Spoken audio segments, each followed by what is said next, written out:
Oar Splinters. Yesterday's medicine has worn off. I am lost again. Oh well. What acrid gas has risen to obscure my tranquil awe? Festooned with quippy wisdom, my amulets fall short. Today the necklaces jangling feel like costume props for what seemed so real. The Nero in me delights as my golden city burns, like acid reflux in my psyche. Walking the dog is unbearable, so out of tune with it all. Quickly I try to gobble insights, scrambling to amend my indigestion, spraying crumbs and barely chewing, only making it worse. Perhaps I am the bear who hibernates in summer. Most likely these discomforts are exactly what I need.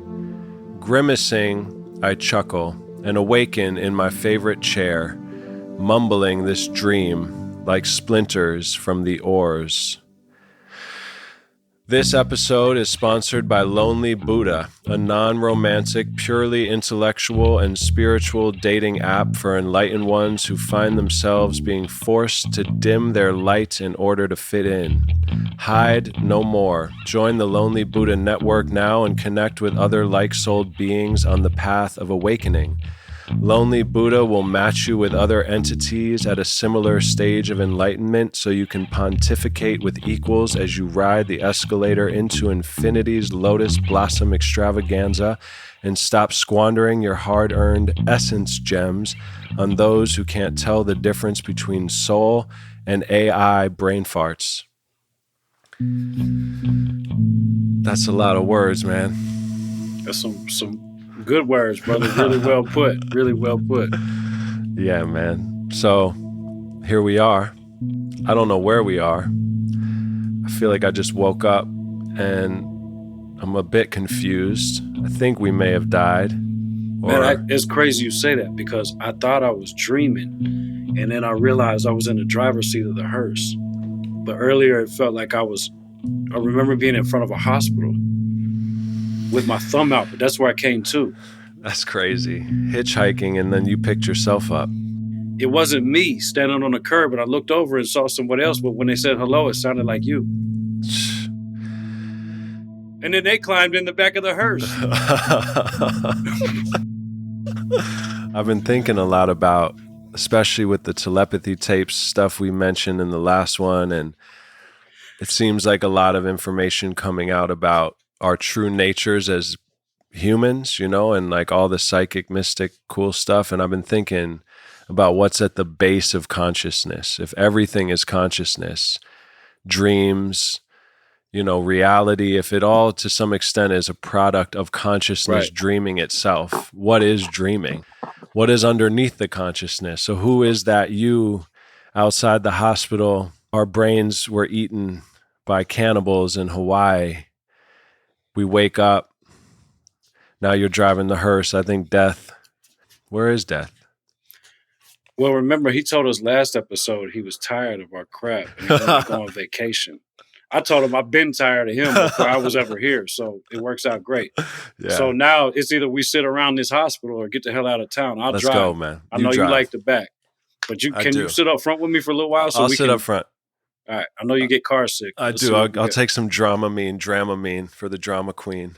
Well, Death must have had the same thing because he left that little, you know, the thing they give you on ships, put behind your ear. Exactly. He left one of those up here on the dash. So I got the one with the wrist where you put that little wristband to, apparently it helps. But yeah, I feel like, speaking of seasickness and car sickness, it is interesting too that if I'm driving or I'm in the trunk where I like to be, I feel okay. But yeah, passenger seat, we'll see how it is today. And then, you know, seasickness, I feel like we're going into the ocean or into some water. If we're dead, don't we usually have to cross some sort of body of water? We do. And you know what's crazy is the hearse had to cross some body of water at some point because we were on that island. And we died on the island. I just know the hearse picked me up and the person standing beside me sounded just like you but didn't look anything like you. I wonder what I really look like. I posted something recently from W.B. Yeats, some famous cat from the past. I don't know if you heard of him. I don't know much of his work, but I've heard of him. Yeah. he said something like, I am looking for the face I had before the world was made. Oh, wow. Isn't that an interesting way to think of it? Like I'm looking for, and I feel that. Like I feel like I'm looking for the me before this whole world started and Right. began. And I've accumulated a lot of stuff in this world. But like you said, like it didn't look like me. I wonder who I really am, man. That's really the question a lot of the time. The guy looked kind of Hawaiian, so I found that kind of strange. The thing about dreams, man, I feel like, it's interesting. It's like dreams and meditation and hallucinations and these times outside of the physical realm, outside of what we call reality. I mean, who's to say that they're not all a similar place or the same place? You know what I mean? Like tapping into some kind of ethereal realm or, as I know you've mentioned before, like Akashic records, some things like that. Like, I feel like the same way that we see signs, like I might be pondering a question or decision and I drive by a semi truck and part of the answer is written in the dirt on the semi truck.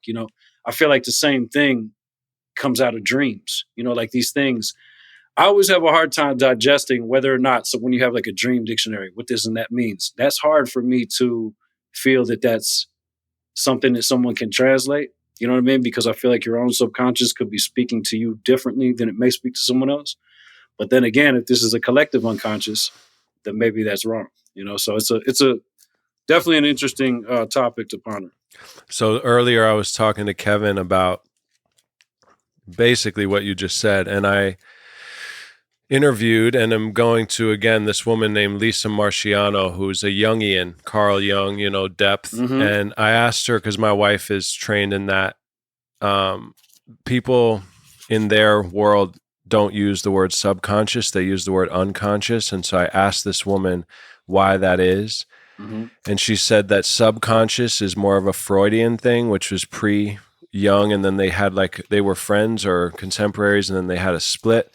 And Freud was more about like everything is sex and survival. And basically he had simplified shit into like life is not as magic. Whereas Jung said, no, we come from dreams. He called it the collective unconscious. That was his term. And anyway, so subconscious kind of alludes to being sub as in less than, where Jung thought the unconscious actually is more like prominent and powerful than what we call consciousness. And so this woman, Lisa, and I told Kev this morning, she said the unconscious is actually not unconscious. We call it the unconscious because we're unconscious of it.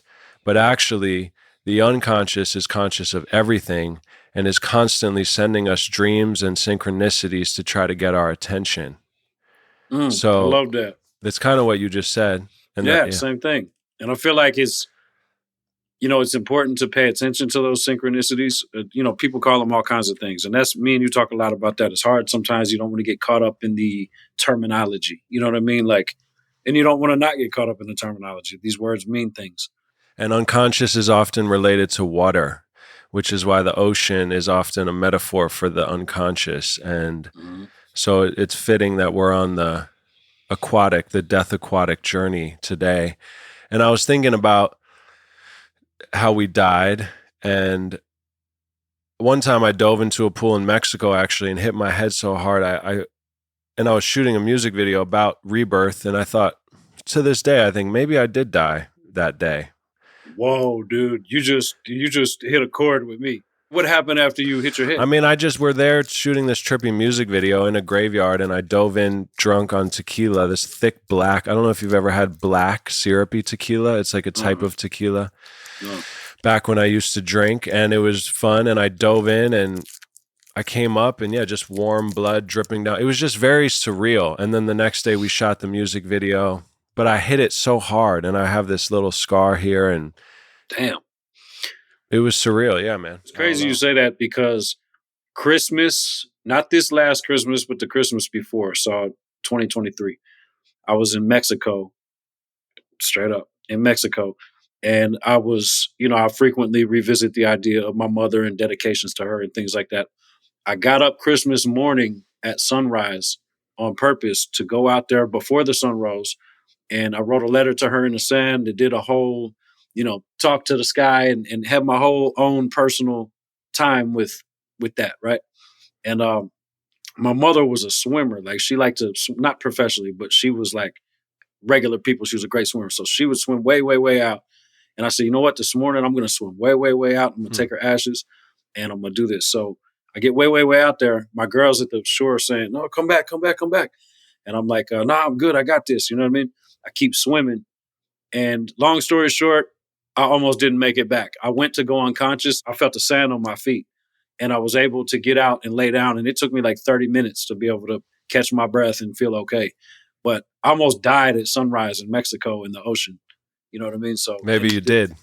And that's what I was getting at. So I was walking into a friend of mine's house after telling him the story. And I said something. He looked back at me and he was joking. He looked back. He said, hey, man, you're not really here. You died in Mexico. That's what he said to me. And I didn't tell him like this is, I don't know. It just struck me as kind of I just got chills. Yeah. It's like sometimes I think these things, what if other people that we feel we've lost are actually in another reality and we're still there? You know what I mean? Well, they are for sure. I mean, right. I mean, when I had I call it a Vision Quest initiation, but when I was in Harlem about 12 years ago and I had what mortal muggles call a manic episode, but to me it was a journey. I knew we were in, at the time, because I didn't have the vocabulary, I called it purgatory. But I don't actually think this is purgatory. I don't think it's a punishment. I think it's more like kindergarten. What's that? Earth life? Earth life. I think it's more like kindergarten and playful and full of, and at the base of it, it's love and it's experimental and it's all good.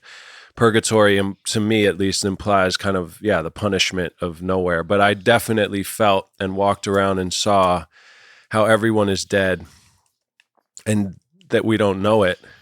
And there's some sort of, yeah, man. And again, the telepathy tapes, not to keep harping on that, but all these nonverbal autistic children who are finally having a voice via this wonderful platform are saying like this realm is a simulation and the other realm. That's what these kids are actually saying? 100%. And that they meet up remotely at a place called The Hill. They call it The Hill. And they meet there remotely without being in the same zip code, no technology. There's divine beings there. So one of them died and now he's in heaven and they talk to him and he swims with manatees because he loved manatees on Earth. He was 6'8" on Earth. Now he's 10 feet tall and can talk.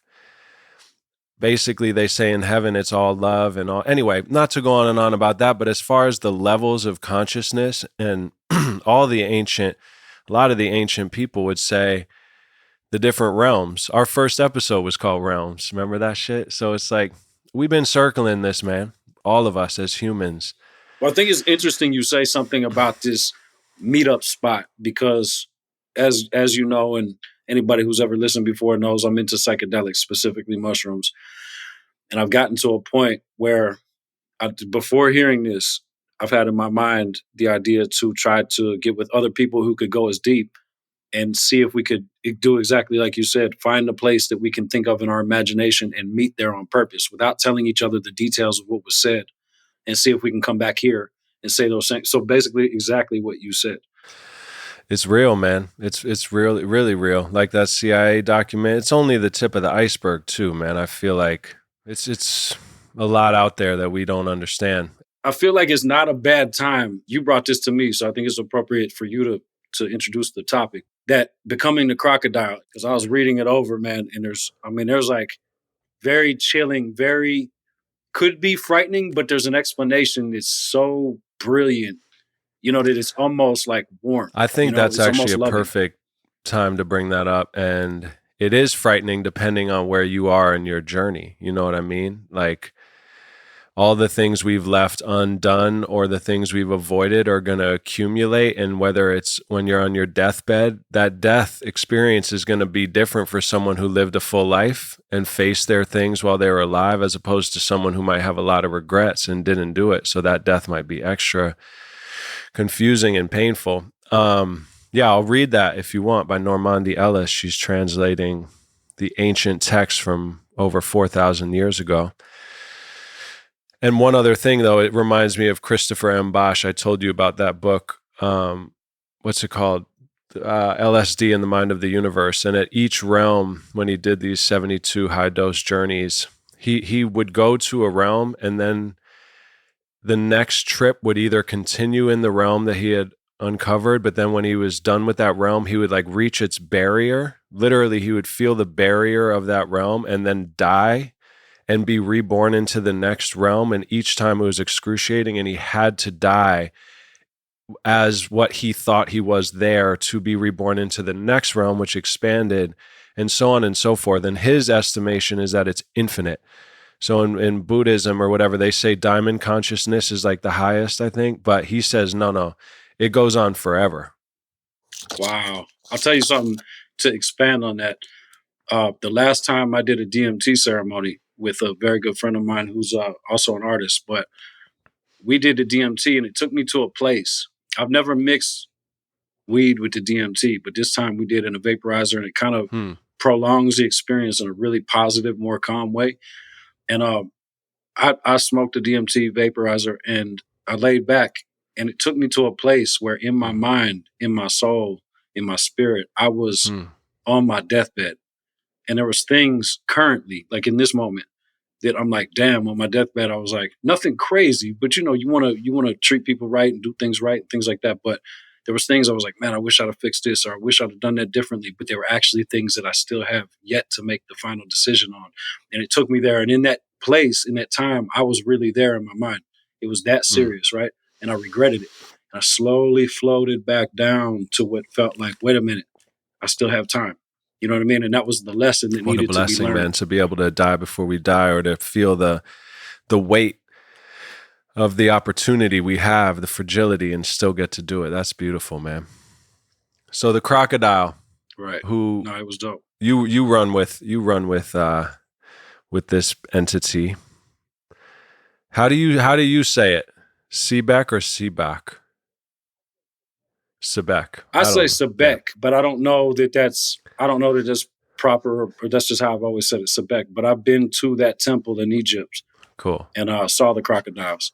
Like it was really So this dope. is how it goes, and this is translated by Normandi Ellis. Becoming the crocodile. If you stand only on the safety of the banks spearing fish, how can you know the depths of the river?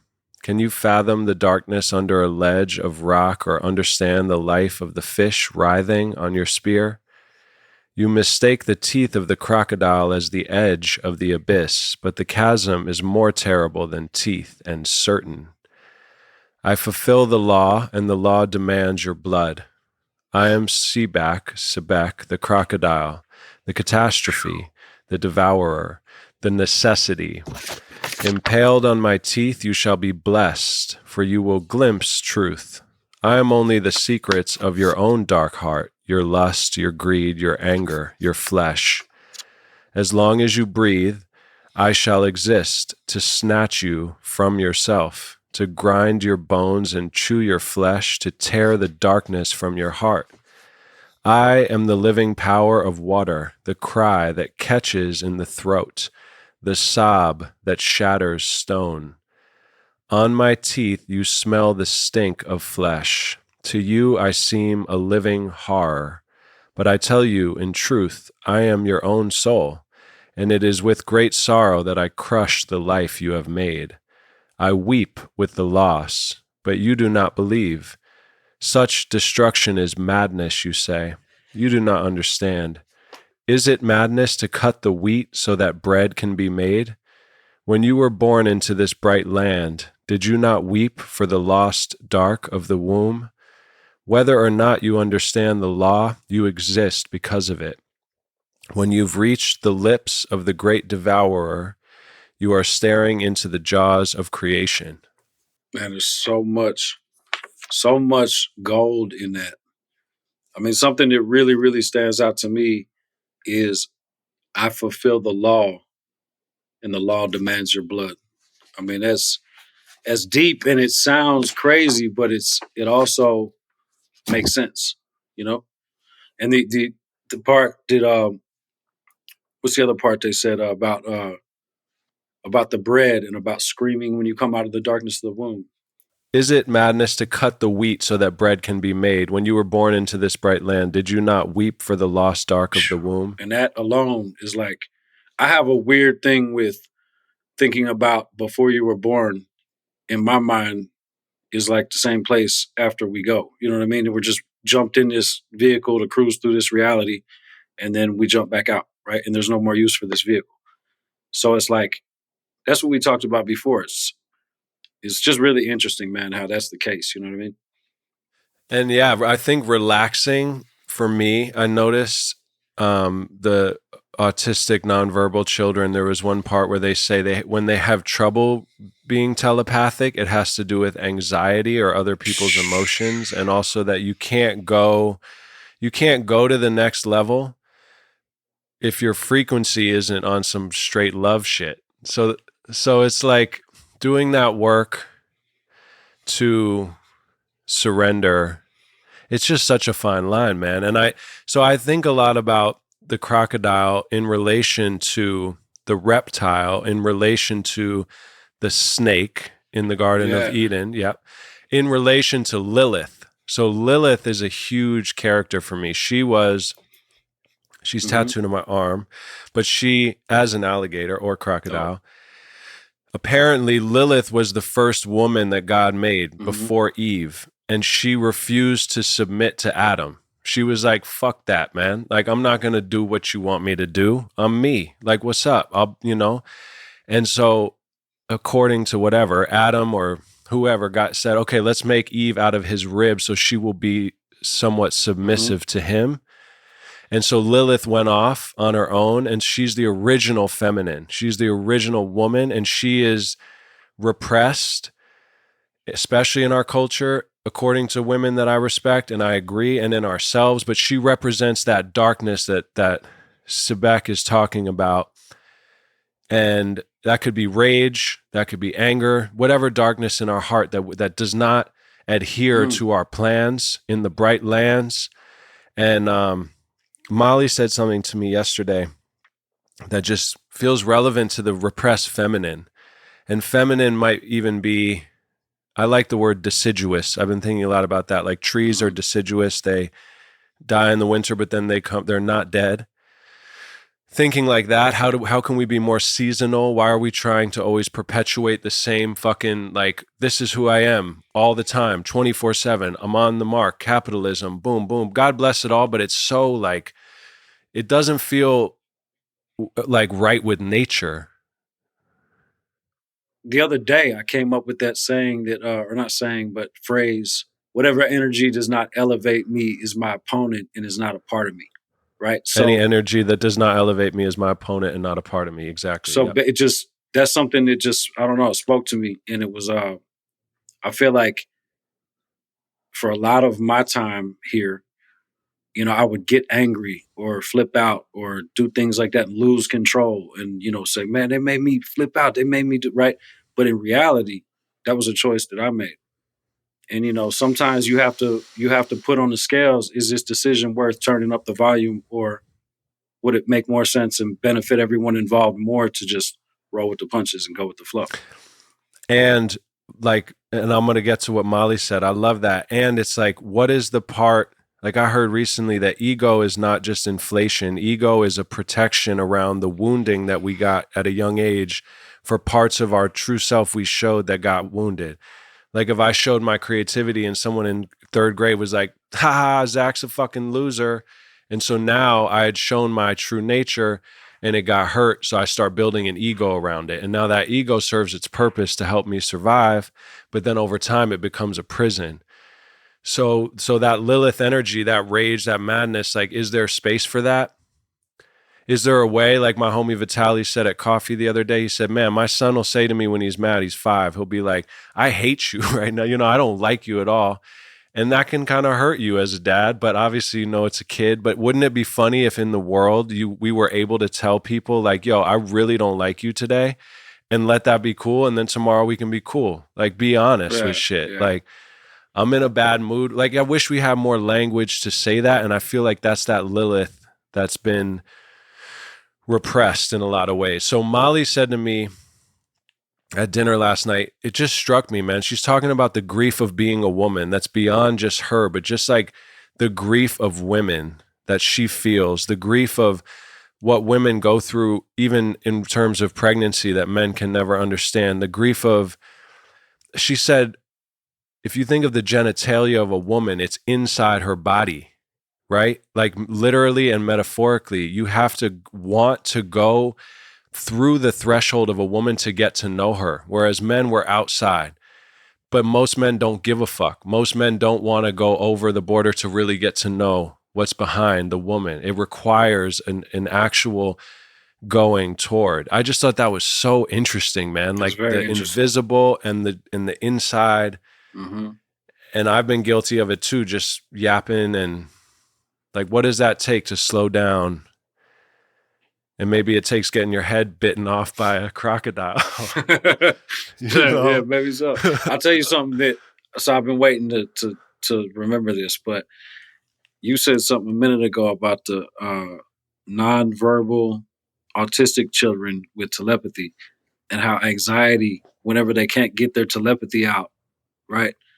Or whenever their telepathy, you said, is not as potent or powerful, it's because... Or, just not able to do it. It's because of anxiety, right?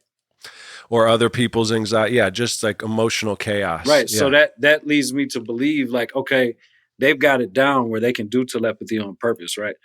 But I would be surprised. I'm not going to go as far as say I believe, but I would be surprised if humans didn't have that ability anyway. But those children, they have the ability because their brain is able to focus on other things or not required to focus on other things. So if I was going to weaponize that against you, like if I didn't want you to walk, I'd come break your legs, right? So if I didn't want you to free think and maybe be telepathic with your message because I can hear what you're saying when you say it out loud, I might attack you through anxiety, right? And there's a lot of anxiety going around I noticed. I'm not going to point the finger and say where it's coming from or why, but it's very present.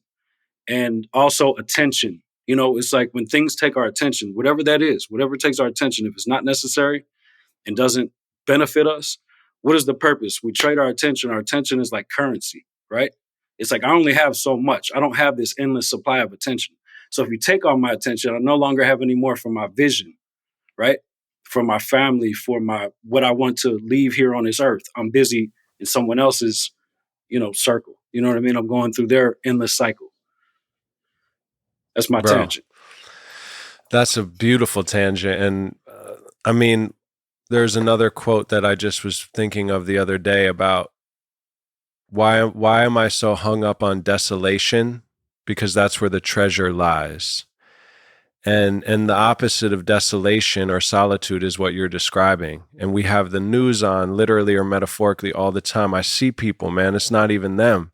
They're on that frequency of paranoia, of doom. The world is ending. I'm like, no, first of all, the word apocalypse doesn't mean the end of the world. It means the unveiling of ignorance, and it means the end of the old and the birth of the new. So just get your fucking etymology straight before you come swinging out the gate with the world's going to end. Everyone's always said the world's going to end. Right.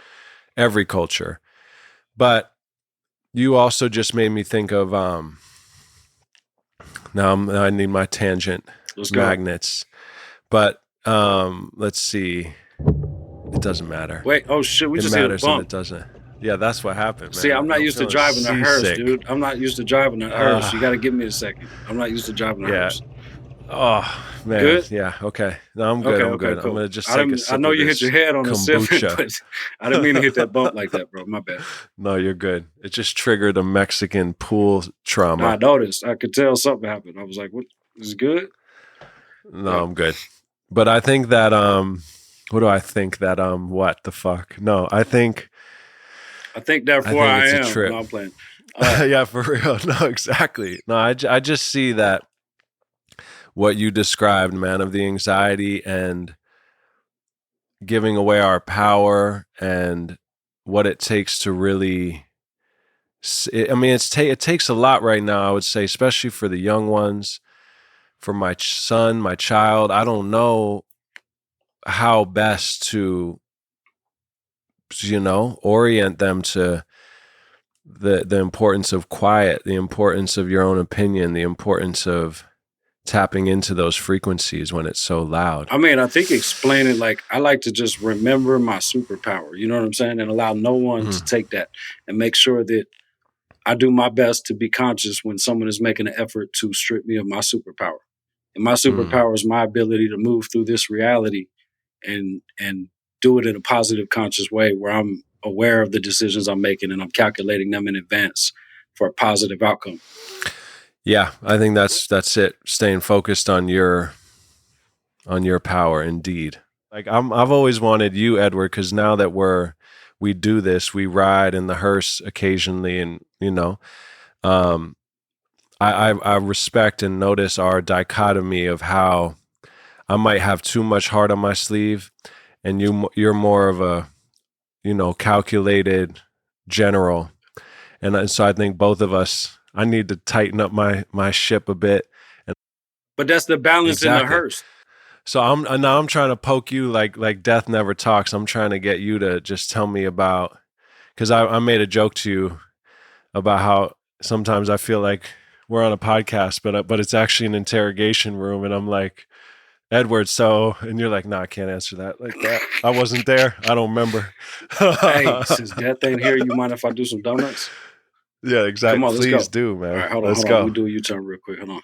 I don't see anybody coming to you. Nope. Hold on. Oh, shit. Oh, shit.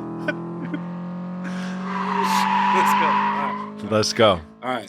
Good. So speaking of, I'm perfect now. I think that spinning just actually reoriented my inner ear crystals. Well, you know why I did that, don't you? You told me that's what they used to do to Rumi when he couldn't figure it out. Let's So go. I'll spin you around real quick. Go. Give me the poetry. Let's go with the tangent. All right. Here's one, and it's on the unseen. And I believe it's from Rumi, but one of those amazing voiceless voices. Someone named Abin Kafif Shirazi. I don't know who that is, and I mispronounced his name, but he tells this story. I heard that there were two great masters in Egypt, so I hurried to reach their presence. When I arrived, I saw two magnificent teachers meditating. I greeted them 3 times, but they did not answer. I meditated with them for 4 days. Each day, I begged them to talk with me since I had come such a long way. Finally, the younger one opened his eyes, and he said, Abin Kafif, life is short. Use the portion that's left to deepen yourself. Don't waste time greeting people. I asked him to give me some advice. Stay in the presence of those who remind you of your Lord, who do not only speak wisdom, but are that. Then he went back into meditation. Abin Kafif was being taught the importance of having his own experience of the unseen, and not to fret so much about the forms of greeting people, hearing wisdom, and about what we should be doing. Wow. That's dope. I like the greeting people. My mom would always tell me that, and I had to look it up. That's how I found that. She'd always say, stop wasting time greeting people. And the word greeting is interesting because it's kind of like, it implies the shallow distraction, like worried at the store what someone might think of you, or did I say something that might have... Obviously, we try to wield ourselves precisely, but man, we're all going to project. We're all going to just don't worry too much about all that, man. Stay in your... Yeah, I agree. And I heard yesterday on that note of where he says something about, not to really worry about how everyone is interpreting the mystery. Like, we each have our own experience of that. So don't try to go to him and be like, yo, the elephant looks like this, right? Or it's an elephant. No, It's a pyramid. No, it's a whatever. But someone said something that just blew my mind, that religion is the belief in someone else's spiritual experience. No disrespect, because I think in essence, religion, to anyone listening, religion is beautiful. story is beautiful. Michael Meade says that the universe is not made of atoms, it's made of stories. I always love that. And that ties back to consciousness, that we are stories, we are myths, we are legends, we are whispering, we are songs. The universe was created by song, right? Or tones. In Egypt, they said like the power of the spheres, the music of the spheres. So if religion is a beautiful story, but then you're holding so tightly to this someone else's story, which may or may not have happened, you're missing the opportunity to have your own experience. Wow, bro. Yeah, no, I get it. Can you reach over the glove box? Yeah. What do you need? I was Death text me. He said if we want to get, because obviously I can't drive off this cliff. I don't know where else to go. We've been driving for about 13 miles, right? So I text Death and asked him what the hell I'm supposed to do. He said there's a trumpet in the glove box. If you don't mind, can you grab that? I got it. All right, cool. Here you go. He said sound the alarm. You probably know what that is intuitively, right? I do. Okay, cool. Let me hear it. All right, perfect. Whoa, it's working. We're levitating. Oh, okay, cool. We're good. He said, blow the trumpet one more time because we're about to land. Oh, shit. All right, cool. We're back. Shout out Death. Appreciate that, bro. All right. Yeah, man. I guess he's a micromanager. He's got some sort of way to tune in. He's like a nervous mother. He's like, fuck, man, I want to be on vacation. You're supposed to be on vacation. Texting me, but thank God he answered. You know what I mean? That's deep, man. I liked what you said too. I wanted to bring this up about not forgetting to be spontaneous occasionally as creatives, as humans. Do you feel like expanding on that wisdom, spontaneity? Remembering to be spontaneous occasionally, like I like to think of ways to strengthen my imagination, whatever that might be, right?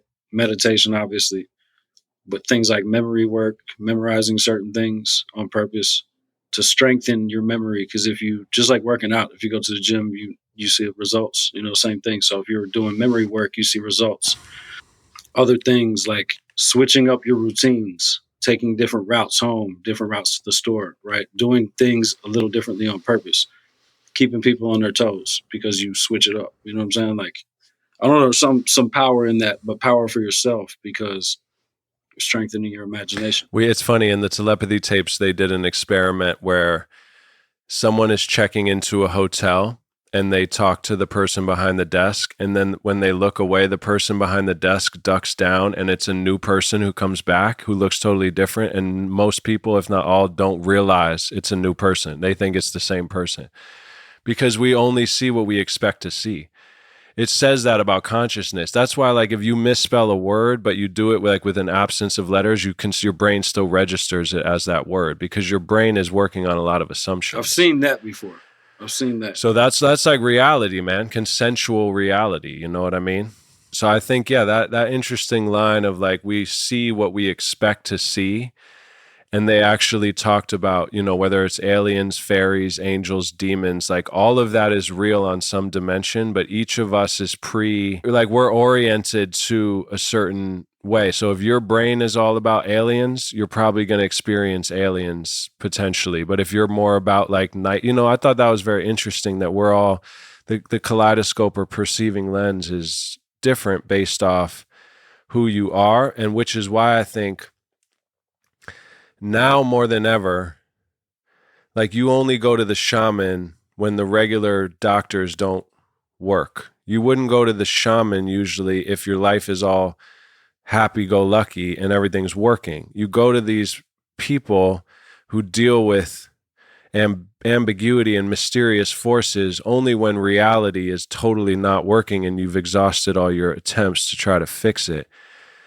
But when everything is fine, people probably don't really want to go too deep or think for themselves because it's painful. Well, I would say that that's a case by case situation. Of course. No. I mean, because I've definitely seen exactly what you're saying, and I've seen the opposite. You know what I mean? I've seen absolutely people looking to expand on their greatness and absolutely, continue on their path on that. But Yeah. It's both. No, of course, but it's not for the faint of heart, like going to the gym or whatever. It's painful at first, but it's quite rewarding. But when you start to, question reality, it can make other people who are enjoying reality or consensual reality feel uncomfortable. I've seen that with my friends and the way so I did write a note earlier about the psyche splinters, like that idea of getting splinters in your psyche, and this type of awareness that you and I and all of the people listening, I assume that we're trying to investigate, we're keeping our minds open, we're trying to sharpen our imaginations or just stay awake and wake up. Seeking and leaning into consciousness is not for the faint of heart, that idea. That's why so many people, it seems, case by case, of course, but a lot of people don't listen to the call of their destiny, perhaps. Like they don't have the tools or they're not in a situation. Inevitably, your psyche will have to adapt to the new levels of consciousness, like the rebirth of the dying in one realm to get to the next. So you have to adapt. On the way, you'll get wounded, splinters in your imagination. If not tended to, these can become psychic infections. How to be a mystic in the most healthy way. It's just a thought of, how to engage with all of this. And I think my answer is just holding it lightly and playfully, which is why I love the way this work, our dialogue always seems to flow. It's a mixture of like super heavy topics, but it's also held with the playfulness of a child. That's right. Got to. And that's really the only way to be, man. Well, that's where I think the power is at in that. You know what I mean?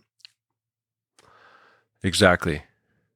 But yeah, the just remaining. What do they say? The creative adult is a child who survived. Exactly. That's for sure. someone's quote. I don't know who. I think it said anonymous when I saw it, but I thought that was really dope. And the studies they've done at Harvard where they took, 5 and under, something like that, children, and 95% of them were categorized as genius level in their creativity. Wow. And then 20 years later, they studied the exact same children, and it was down to less than 5% of them. Whoa. So that's the same idea, though, of the telepathy is an inborn. You could argue like we're all telepathic to some extent. That's what I was going to say before. Thank you, Spirit. But Rupert Sheldrake, check him out, talks about magnetic fields that extend beyond the object, right? So your phone has magnetic field, right? It's like sending signals, etc. The Earth's gravitational pull extends far beyond the Earth, and it's affecting things in outer space, right? Science accepts that.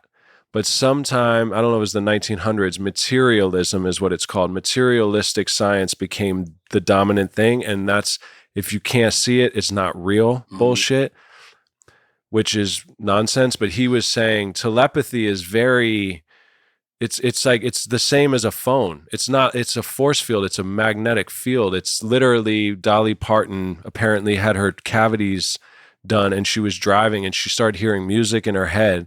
And it turns out when she drove past certain radio stations, because of the type of stuff they had put in her teeth, she was becoming a receiver for the radio. You can look that up. It happened twice to her. Dolly and then she Parton. went back and, back in the day, Dolly Parton. Damn, that's crazy. So, but it's the same idea of like we are tuning forks and we're sending signals and like intention and emotion and where does all this kind of stuff, which is why searching for the face I had before the world was made is important to me, because I want to know my voice, the entity that I am. And that's the one from love, not the one that's nervous, not the one that's worried about my bills. To me, like the telepathy thing, I've always been infatuated with telepathy, but I feel like I've had a couple experiences on psychedelics where I believe I experienced telepathy, very, very infant level telepathy, right? My pops had a telepathic experience on mushrooms.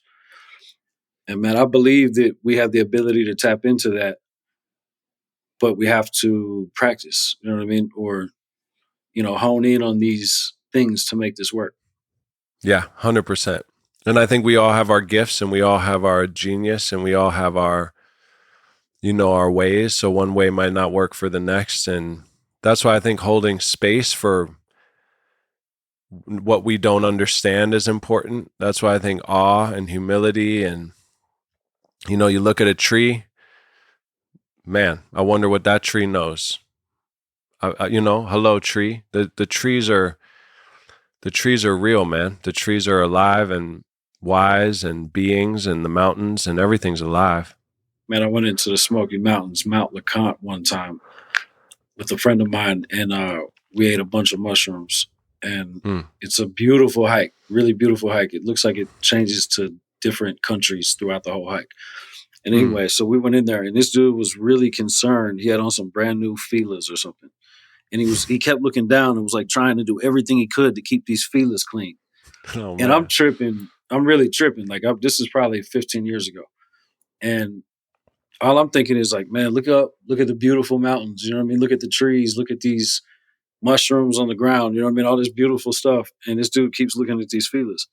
Long story short, the woods started to get, the hallucination I saw, right? The forests started to get like slimy and dark. The sun started to go away. It got like dark and slimy, and all the trees were like getting closer to me. And the vibe was, get this dude out of here. And I told him, I was like, man, I got to get you out of here. So I took him out to the front, and I was like, I'm still hiking. I'm going on my hike. So I left him and his brand new Fila's at the head of the trail. And I went and hiked the whole mountain, and then came back down, got him, and we left. But yeah, once I went back into the forest after I got him out of there, I swear to God that the forest like brightened up, and the trees were like appreciative that I got this person out of there.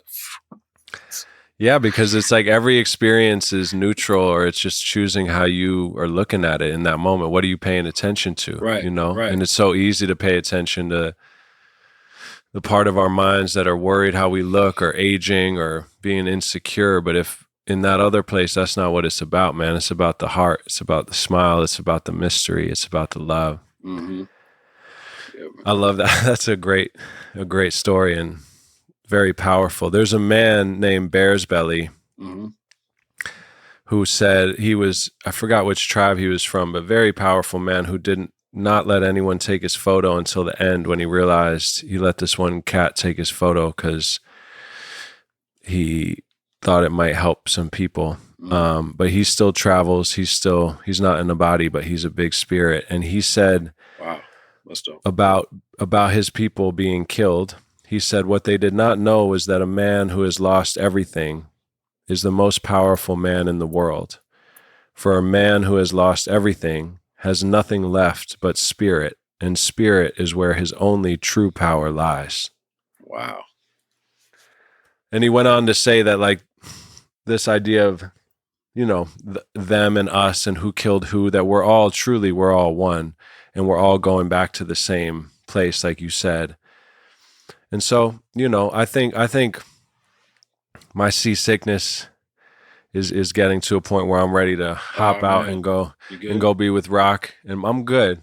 But I want to know my limits, and that's an important thing. I got to figure out where to park this hearse, though. I can't. I'm gonna wait for you on that. But I'll tell you, when Odysseus went on his voyage and he wanted to sail past the sirens, and the sirens drive people mad. If you listen to their songs, they haunt you with the beauty, and then you crash on the rocks. He had all his men put wax in their ears, and he wanted to hear their song, so he had them tie his hands to the mast. So he listened, and even though his body was trying to get to them because it's so haunting, he couldn't. And I'm always, that's how I live my life. But I also know when, like, the vertigo and the seasickness and leaving more for the next cruise. So you tell me, where are we parking, man? I'm gonna close my eyes and just chill for a second. I'm just gonna pull over at this parking area. We can get out and teleport to the next stop. Weirdly, it feels like we didn't even, I don't know if I might be in a pool in Mexico right now. I can't tell because it feels like I'm in water suddenly. Oh man, you waking up somewhere else? I think so. All right, bro. Until next you time. Already know. Stay strong, stay wiggly with your, ninja consciousness. I wish you well on your travels until I see you again and on the next voyage, man. See you soon, brother. Love is love. One.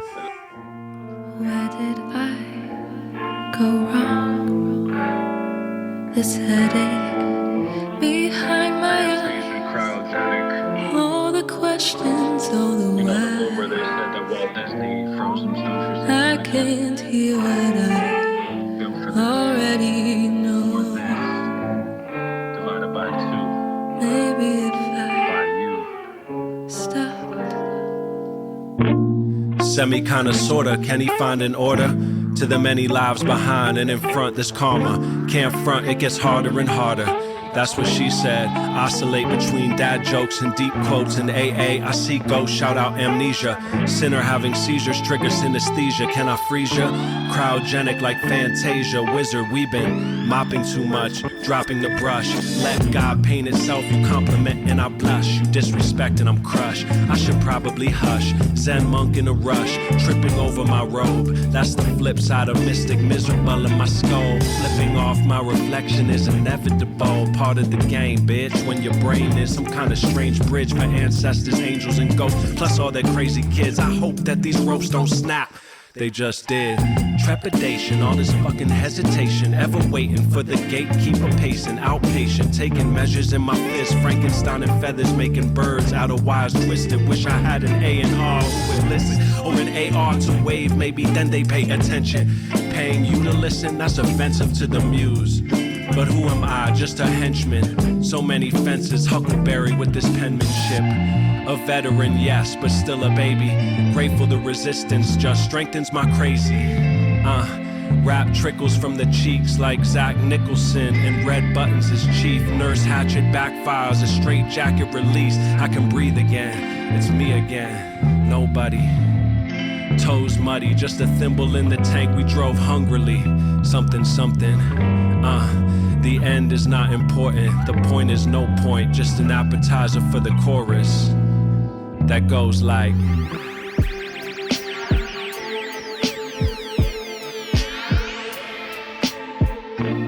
talking, I could hear my heart knocking at my door.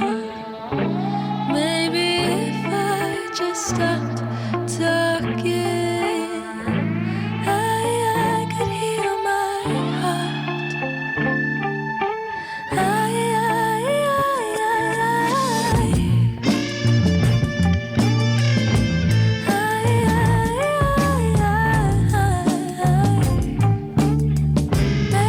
I could hear my heart.